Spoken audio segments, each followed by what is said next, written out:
Right, here we go with another reaction. Heart Blessings TV. And man, this is gonna be a really quick one. Just looking at stuff going on. I wasn't trying, and I'm not really gonna do no videos about it. RP first off to Takeoff. Salute to the Migos, whole ATL, Offset, Quavo, Takeoff brother Lingo, everybody. Merc, Mango Fool. Shout out to all y'all. But I'm about to do this reaction to Key Talk Media video where he's breaking down, I guess, a statement from, Jay Prince. We all know who Jay Prince is. He's the godfather of, I would say, old Houston. Some people say, it might be right now, present day, maybe Sauce Walker. Shout out to Sauce, whole TSF. But we're going to see what the OG is talking about with this situation. But again, shout out to Key Talk Media and everybody involved. From it, but now you've got the Godfather. You know what I'm talking about? You've got the ringleader. You've got the shot caller. You've got the head honcho of mob ties, the father of it all. Jay Prince have now came out and he's now giving his, what I'm talking about, take on everything. And I'll read y'all what he said. The Prince family would like to send our condolences to the family and friends of a beautiful soul. Takeoff to Houstonians and families around the world. This one breaks my heart because Takeoff was a brother, a son, a role model, and a guy. I mean, first and foremost, like, way he's starting off the statement is facts, man. It's an unfortunate situation. Take. I always looked at him like he kind of reminded me a lot of myself. I'm like, I'm more subdued. I don't want to be all in the face of everybody so much all the time, but still, want to be talented and show the world what you can do.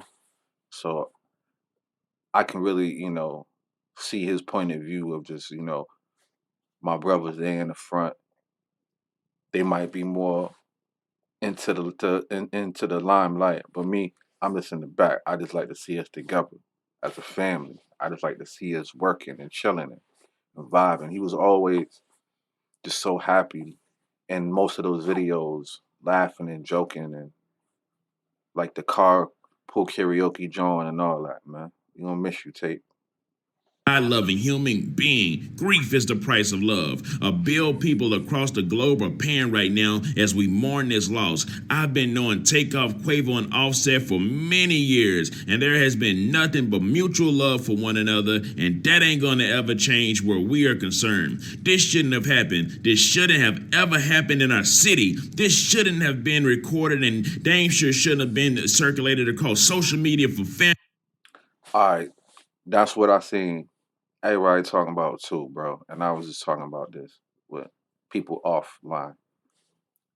Why is it that we always want to just, and it's our segment of people? I know it's the community as a whole, the world. We're all more on social media and we want to document what we see. We think we're amateur journalists, amateur photographers, and movie makers, but why are we always trying to document like people with mortal injuries, people in their worst, like, there might be the drunk friend or the person that might have had some drugs that day that was bad. Why we gotta humiliate people at their worst? It's our segment the most. You don't really see too many other cultures doing that, right? And it be what kind of depravity is you got going on for you to videotape a man, not just a man that a fellow man, but this man, and just to film him at his worst possible moment, not just for the immediacy of that, but for the rest of his family to see, like, y'all crazy, bro. Y'all wasn't trying to assist, secure the scene, nothing. You just want to document. And it was a female. I'm gonna get on y'all another day too. Facts. That was a female. I believe a black female too. Like, bro, y'all don't know no nursing. Y'all don't know no first aid. Was y'all ministering it to any of the other people that got hit? Like, come on.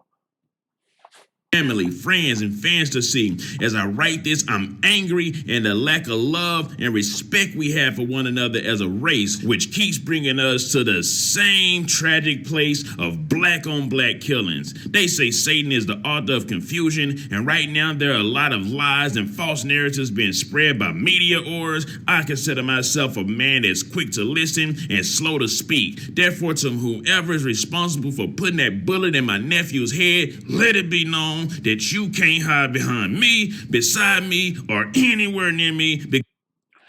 And I respect that too, man. You can't be, and that's a lot of what our community do too much. We can't just be just sitting back idly by while so many of like the good souls is taken. I ain't gonna say everybody is good or bad or can be put in these categories, but you can tell when somebody's living their life in a vibe in a way in which they're in line with some negativity perhaps and the other side some positivity. So you ain't gonna be too sad when a guy who might be negative gets something as you were that innocent man who was just minding his business, took care of his family, and loved everyone, and never hesitated to show that love.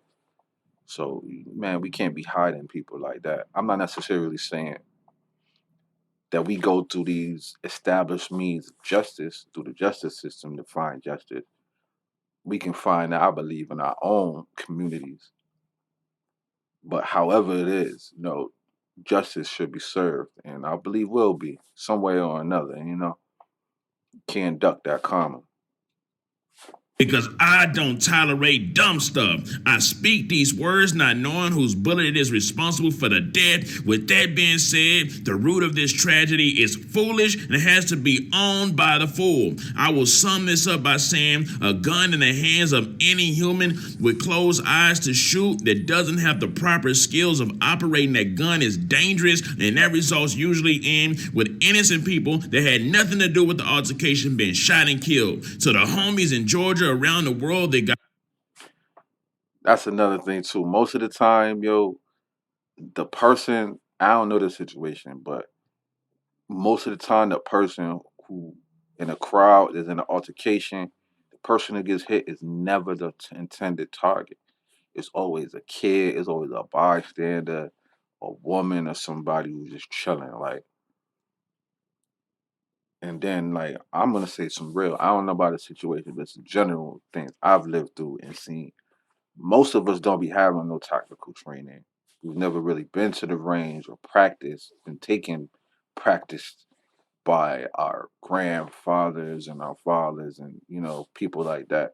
So we even have knowledge, intricate knowledge of the weapons that we're carrying and the full capacity of what they can do, how to use them.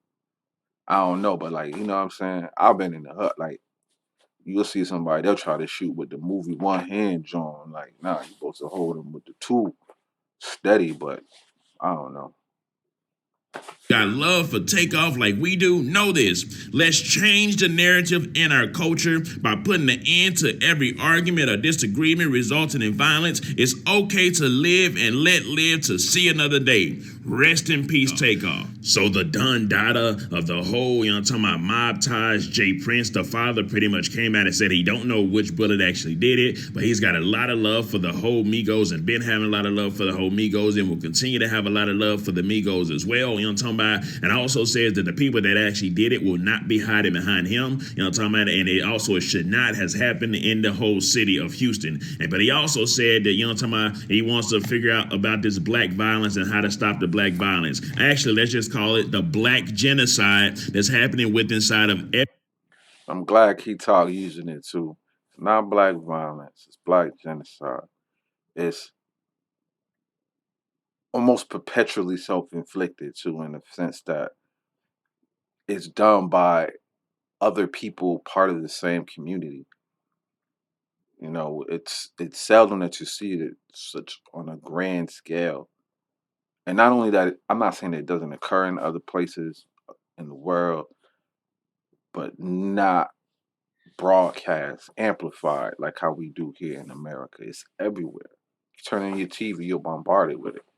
Turn on your phone, you're bombarded with it. You can't avoid it. Music too, it's in it. hyping you up. Every inner city, because the youth is actually at war with each other. Even the youth that are in high schools are out killing each other. The black youth within the black inner cities are actually at war with each other, and they're actually killing each other in the streets, and it's all on the internet. So with that being said, man, I know a lot of people say it ain't got nothing to do with the music. You know, got nothing to black on black violence. Hey, black on black violence has a lot to do with the music that's actually being pushed. That's what Kanye West was actually trying to tell you and trying to say, that hey, the music is actually being pushed. Like if you look at the top 10 of even Apple Music or whatever it may be, any of these Yo, and he's right, man. It's the music, everything that people are just utilizing is definitely, it sets a tone. Like I remember, like you'll play like when I was a kid, they would play like maybe like some Mob Deep, but rest in peace, Prodigy too, and there'll be like it'll be a fight like every time, or like a shooting or something, or like you'll play like some turnt music. You know what I'm saying? Like when that turnt stuff started coming up around, or even like some like dirty, gritty music. Like it puts you in that mode. The same reason, or same way how some love R&B music will make you want to be thinking about the girl you never had the right situation with, or you know what I'm saying. You play them boys and men songs and somebody passes and stuff. Like it puts you in that zone. So if you listen to a certain type of music all day, whether you know it or not, it's putting that kind of image and mindset in your mind, conditioning it. I listen to it too. So I ain't saying like I don't do it.